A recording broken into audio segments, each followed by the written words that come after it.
গাজীপুর মহানগরীর কোনাবাড়িতে ভয়াবহ অগ্নিকাণ্ড।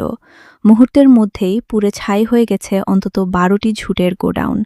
গাজীপুর থেকে মোহাম্মদ সোহেল মিয়ার তথ্য ও ভিডিও চিত্রে বিস্তারিত। বৃহস্পতিবার ভোর ৫:৩০টার দিকে কোনাবাড়ি মেট্রো থানাধীন দেওয়ালিয়া বাড়ি এলাকায় এই অগ্নিকাণ্ডের ঘটনা ঘটে।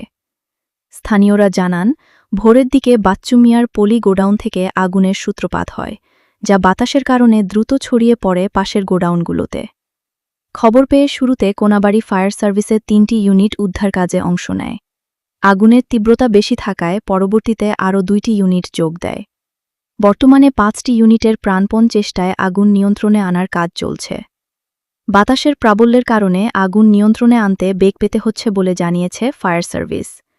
এ ঘটনায় এখন পর্যন্ত কোনো হতাহতের খবর না মিললেও গোডাউনে থাকা বিপুল পরিমাণ মালামাল সম্পূর্ণ ভস্মীভূত হয়েছে। অগ্নিকাণ্ডের সঠিক কারণ ও ক্ষয়ক্ষতির পরিমাণ জানতে তদন্ত চলছে বলে জানিয়েছেন ফায়ার সার্ভিসের দায়িত্বপ্রাপ্ত কর্মকর্তারা।